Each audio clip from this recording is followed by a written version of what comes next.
I am here with Lexi Arrieta, an artist in Loam, which is the exhibition I was so fortunate to curate with my partner, Lauren E. Peters. And it features Kai Oshido, Lexi Arrieta, Kiki Gaffney, and Elżbieta Sikorska. So I just want to talk a little bit about Lexi's process, about what it's like making work that's this dynamic, and how they came to this point in their life through the path that you had. So go ahead. Could you just tell us a little bit about your artistic practice and where that came from? Yeah, I have a liberal arts degree and have always been artistic and took some art classes in college, but it wasn't, I didn't go to an art school, so it wasn't like a serious ongoing practice in my education. And I didn't come around to sculpture until my very last year in school. It's always how it happens. Yeah, and before that, I did a lot of drawing, and I always felt like I couldn't get deep enough. Like I kept trying to build layers, and there was just something there I wasn't hitting on. And so sculpture, when I started making sculpture, it made a lot of sense to me. But it took me some time to find my voice and arrive at this kind of work. And it really came about just from in the beginning of COVID, being in isolation and living in a rural place and not having a lot of materials at my disposal, but having a lot of old stuff and having an abundance of the natural world around me. And yeah, a combination of materials from nature and like callbacks to human life, a combination of the two really fascinates me as like something you might come upon in the woods that feels like it's of nature but also not of nature. Yeah, I think it's the image you have on your artist page about you, and it's you standing in this decaying living room, it looks like, where you can see the nature coming through the windows and all over. So, you know, that might creep a lot of people out. So how do you get the courage, I guess, to walk through the woods and enter these things that just our brain screams off limits, but really not. They're screams off what? Off limits. They're these places that people used to call home, and that are now falling apart in silence, really. So like, how do you feel on those walks going to see these things? I mean, I'm really interested in nature and wilderness as a metaphor for like our inner lives, emotions, coping mechanisms, things that I think like in the pits of those things often feel like out of control to us and like wild and feral even, and in that way too, I am interested in like inner versus outer world. What is happenstance? What is like something formed? And also I think my work has a lot to do with memory too, and things that just exist inside of us, but often feel like very like physical experiences and you know, consuming experiences, even though they're just like contained, you know. Yeah, and I think that's interesting to explore, because when people look at something and tell me this is really precious to me, and I just look at it and I'm like, it means nothing. What are you talking about? But then I have my own things that are like, this is very precious, but if I were to leave my body and say, oh, come on, it's just a thing. Right. And you just told me that the bathing suit piece, that's your bathing suit from childhood. Yeah. So walking past, to me, it looks like you just found that out in the woods. Right. So that relationship, I think, is very interesting between the things you call attention to and what you put into the piece. How do you make the selection about what the piece ends up being? I often, whether a piece begins as a memory that I've been thinking a lot about, or a situation that I've been processing, or a lot of my work will come from personal markers of attachment or loss or instability or need, or so I often kind of try to focus on like the emotion that's there for me, and I think one of the things that I find really exciting and freeing about making work is that it lets me kind of escape from the narrative of the memory or the narrative of the personal history, and try and both process and also convey the feeling that's there for me. And I think just in focusing on that and letting go of the narrative, a lot comes up and also comes out through the work for me. Yeah. And yeah, so looking at these things, I've taken walks in the woods. I've seen these kinds of moments of detritus on the side of the path. And so I find it very fascinating that you hone in on those. And your relationship to these things really comes across to me as a viewer in these works. And I'm really excited to see what else you do in the future. Thank you so much. Yeah. Thanks. Well, thank you so much. Yeah. Hi there, I'm here with Rebecca Howell, an artist who is being featured in our exhibition In Communion, which is part of our summer invitational Radius.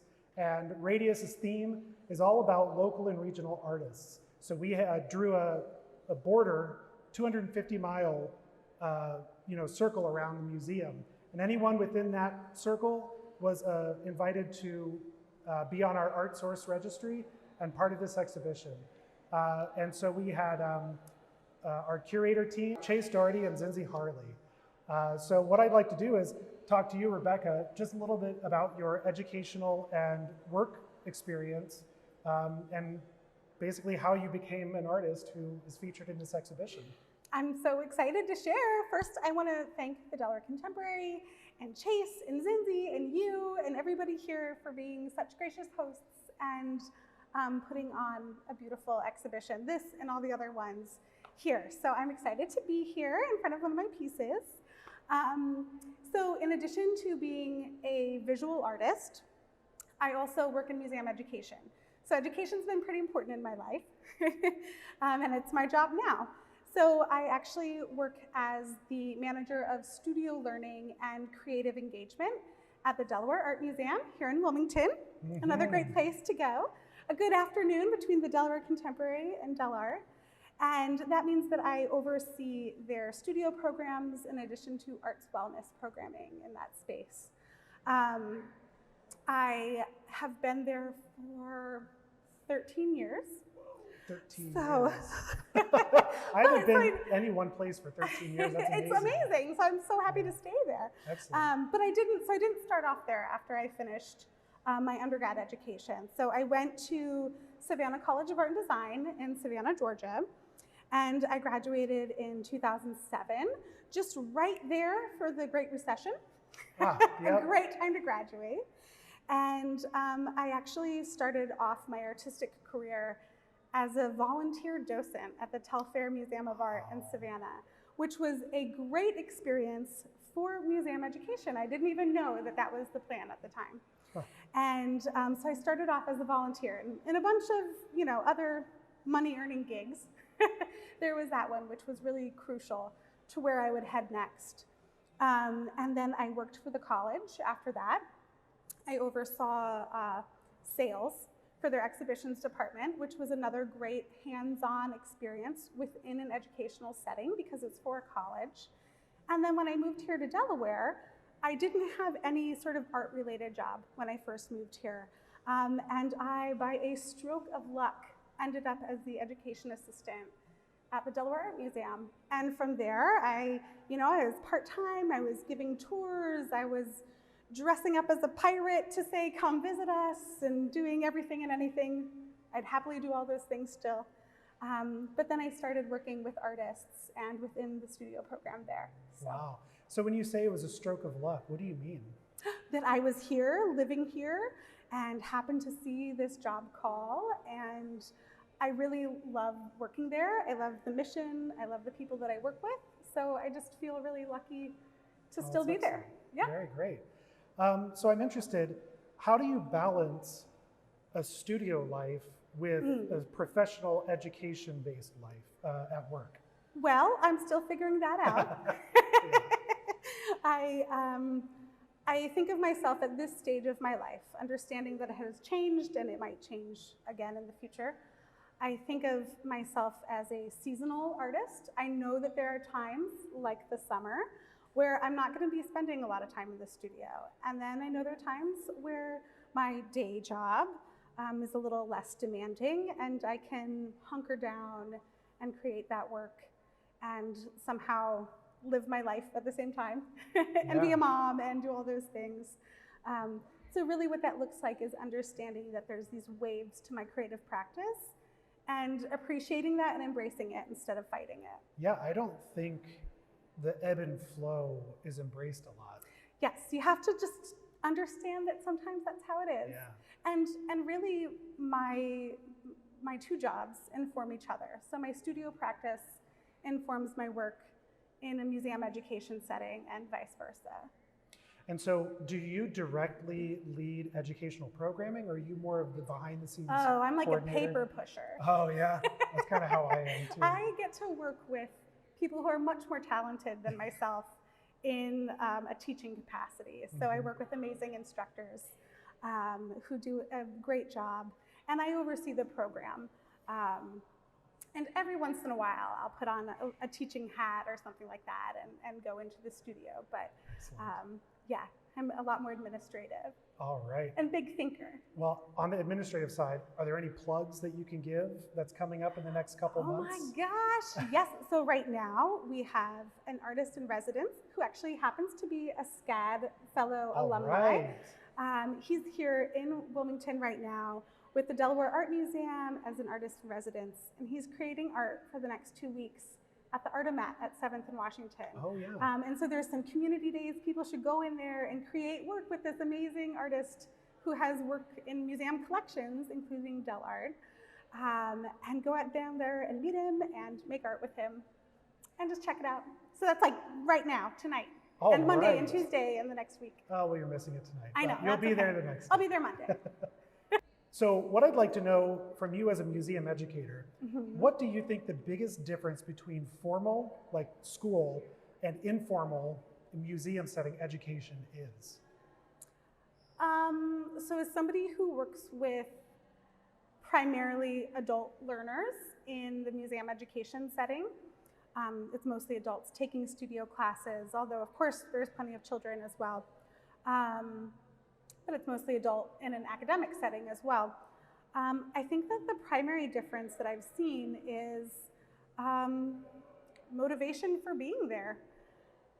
You know, you have a degree-seeking institution versus a community education environment, and that took me a really long time to learn. I didn't quite understand that it was a different scenario. And I see adults coming in and taking their precious time outside of their jobs for all different reasons. Maybe it's because they need a form of stress relief, or to deal with trauma, or they just simply picked up a pencil once in high school and thought they might want to learn to draw again. And so there's all kinds of different motivations for adult learners that are different than people at a degree-seeking institution. And I think it's great. There's so much creativity that happens in a space that's in an informal space. And I really love being part of it. I think that's an excellent way to describe the difference. And I also see that where the motivation really is the key. That has to come from within. Yes, exactly. Yeah, and so like, especially as educators, when we see it click for people, it's like doubly rewarding for us. 'Cause we're like, Exactly. you took the time, and here you are doing the thing. And here you are doing the yeah. thing, and it might be harder to hook them too, Yeah, right? it Because is. they Yeah. don't have to be there. They're not getting a grade. No grade. In Yeah. fact, they're usually paying or taking their time out, Exactly, so exactly. making it worth it for them. Yeah, Great. Well, I just want to end. I'd like you to talk a little bit about the piece that we're standing in front of, yeah, just so we can get the artist's take on this. sure. So this piece is called Too Soon, JH as John Henry. And this is a pandemic era piece. Oh, wow. I made a series of paintings thinking about my 2 young sons in the time of this pandemic, and being a mother and the weird situation that 2020 and beyond provided. So this is about my son, John Henry, and I'm comparing him to the folklore figure, John Henry. Oh, John Henry, of course, yes. He was not named after him, Right. but it's Just sort of happened to be. interesting. So it's called Too Soon, and that could be a reference to being there too soon or leaving too soon. Oh, very interesting. Yeah, yeah. Wow. Well, it's very expressive, and I mean, there's something about the mood of the cloud, and that Yeah, ray of light. yeah. that's- So John Henry, the figure, worked on, well, he didn't work on the railroad, but he used his steel hammers to make Right, way. So there right. was smoke and grit, and so that's what I was referencing in this piece. But I wanted a little bit of hope in there too. Yeah. Well, I love that so much. Thank you. Well, Rebecca, thank you so much for taking the time out to I'm happy to be here. join us here for On Art Conversations with the Artist. Again, this is In Communion, and we will see you next time. Thank you so much.